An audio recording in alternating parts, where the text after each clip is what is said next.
Hello, ladies and gentlemen. I'd like to thank you all for coming tonight. I know some people came back early from vacation and put off different meetings and whatnot tonight. So glad that you're here. This is a very important meeting. And we will be starting it off with the Pledge of Allegiance to the flag of our heroes over here. Pledge allegiance to the flag of the United States of America and to the republic for which it stands, one nation, under God, indivisible, with liberty and justice for all.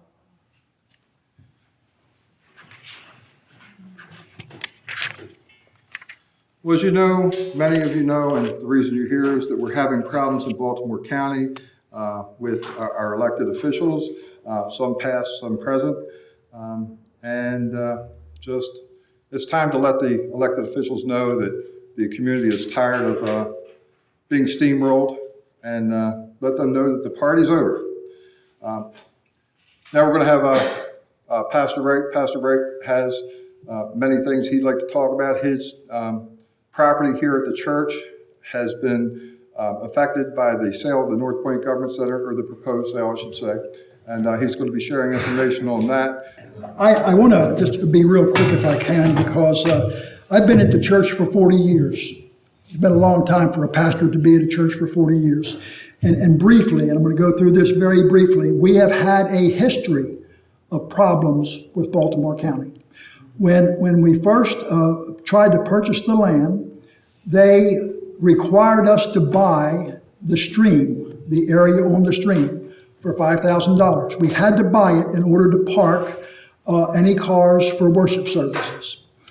After the property was purchased, they then came back and they wanted to put a bridge up for Grange Elementary. We gave them permission to put the bridge up. They agreed to pay us $700 for a right-of-way. They came back after the bridge was built and said, we're going to give you $300. My response to the county was, if you give us $300, I will collect tolls from every child until the other $400 is paid. They paid the other $400. When we started to put our church parking lot in, Baltimore County continued to tell us we could not go any farther than you see that blacktop because the stream was a vital part of this community. So it looks as if though we stopped and ran out of money. We stopped only because that's as far as they would let us go.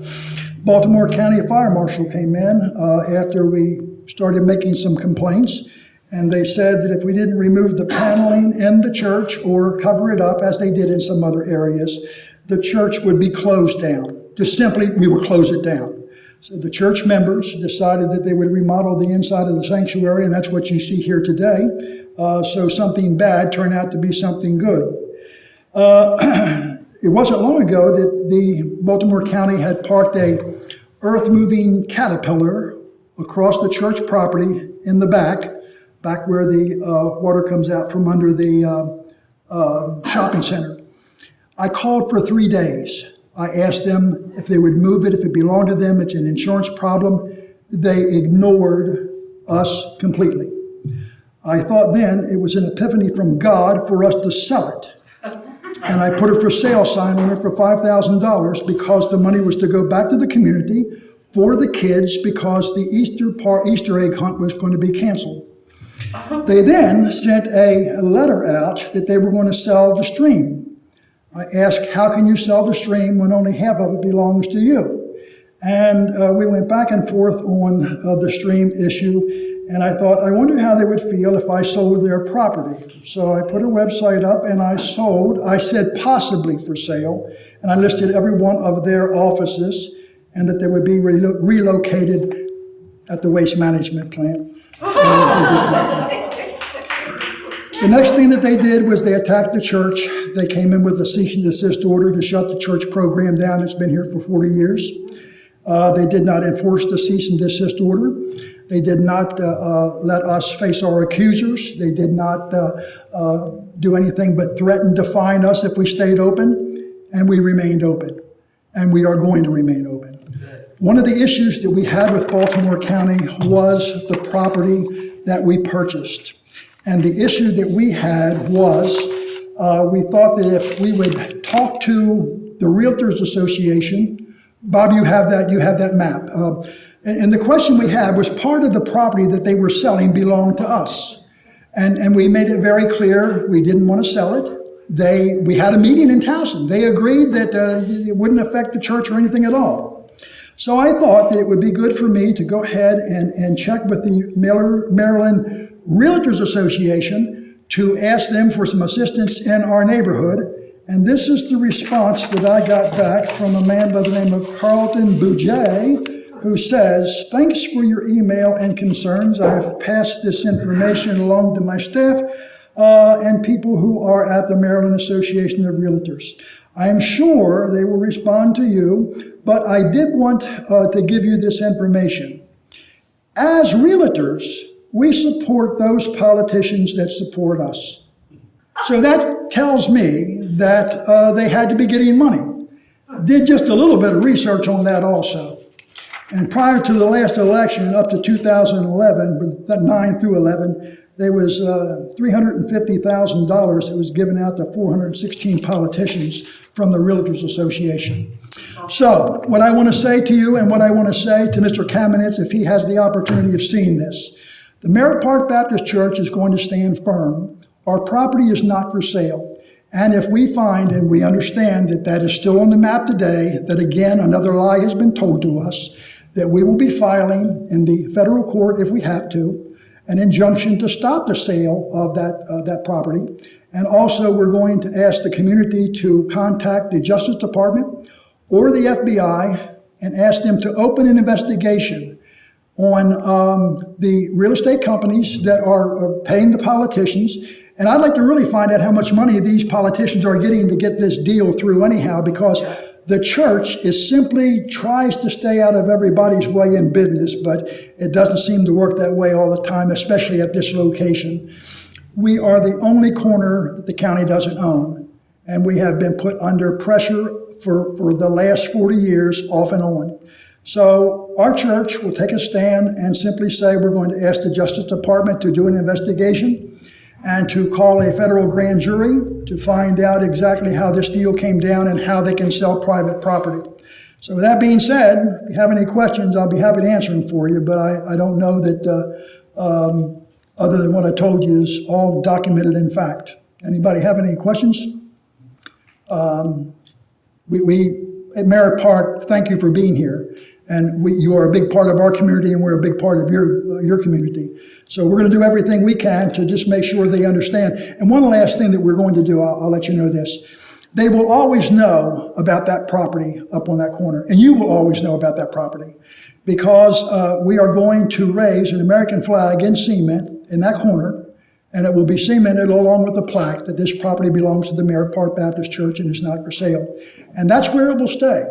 And we don't need a permit for that because it's our property. So every time you go up and down Merritt Boulevard, you see that flag on the corner, you say, that's that church that's not going to sell that property. So we believe that what is ours will stay ours.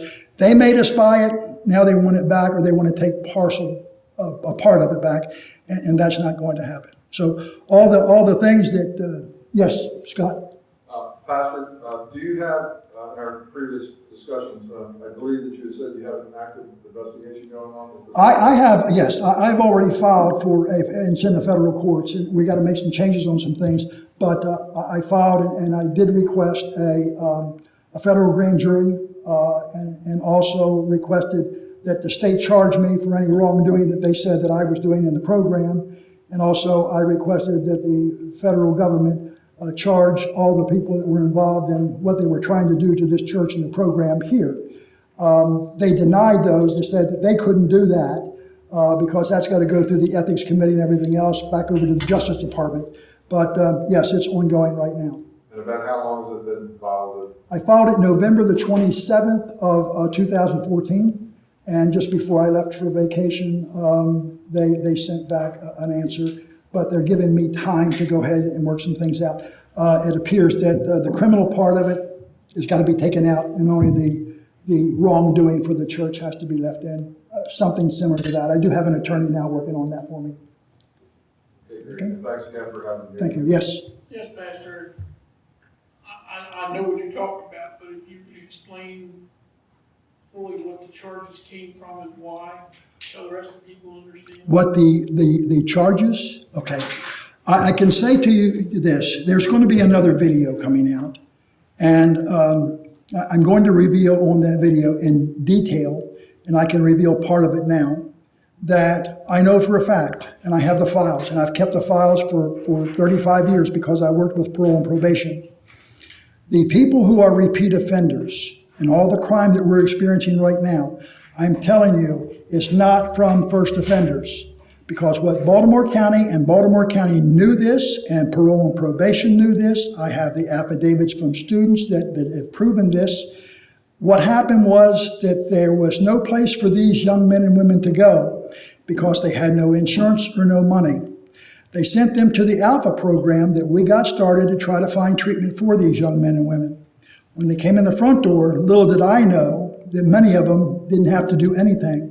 And the affidavits simply say, I was told by my probation officer, if I go to Dr. Wright's program, they'll close my case out. I don't have to do anything. And these were court-ordered treatments. So I'm talking about hundreds of cases that I can show you, and I can give you facts of how these people that were supposed to be in programs and special things were supposed to take place, that the county and the state ignored them and dumped them right back in our neighborhood, and that's why we have the issue that we have. I have buried 93 young men and women that was in my program. And when I say to you that the problem that we have is far greater than many people believe it to be, because we are living in a addicted population. And pain pills, pain medicine, moms and dads being ripped off for insurance. But we're going to do another video on that a little bit later on, and how these repeat offenders that had their cases dropped, how probation now are filing false reports to the Motor Vehicle Administration, giving them a license to drive again. And it is all documented.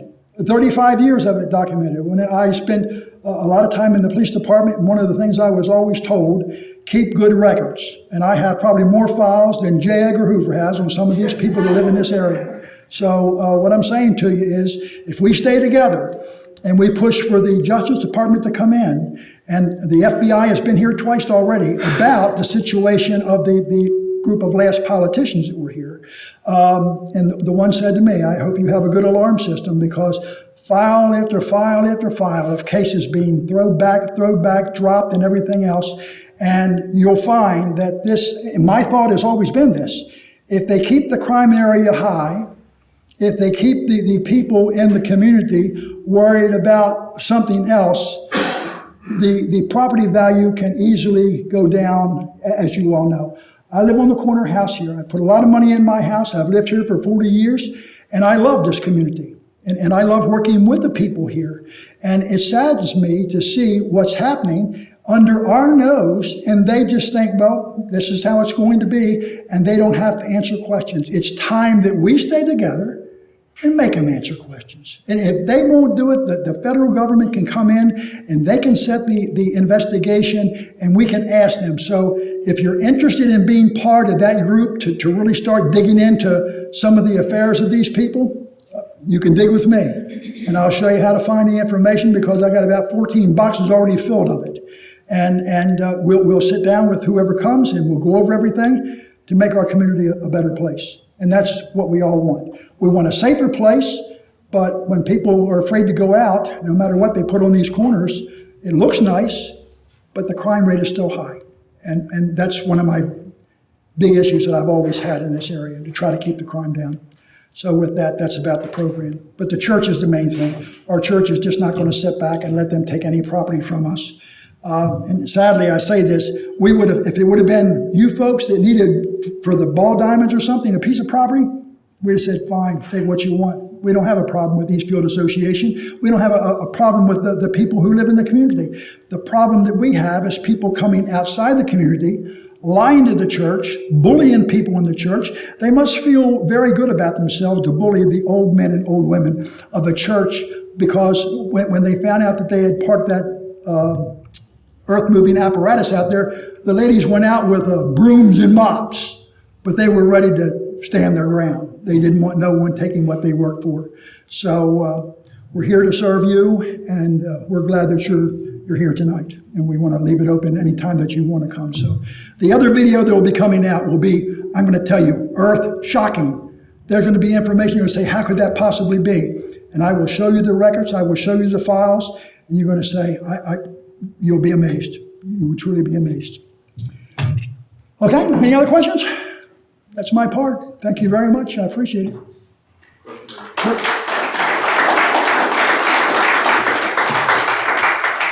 You have a question, Adam? Where is that video gonna be? It's going to be here. Now, let me also say this. We have the right as a church to do whatever we so wish to do because this issue is a public safety issue and the church is in the middle of it. And one of the things that we were really worried about with the county coming in, taking the property and everything else, that we looked up the law, and as long as the owners of the property own the property, they can put cremains, if they so wish, on the church grounds. To my left is our new memorial garden, where my mother has recently been buried, and her ashes will be there from now until eternity, because that makes this hallowed ground as far as we understand it to be, and by us owning the property, we can do that. And that's kind of where we're at in the community. So thank you for supporting us and being here tonight.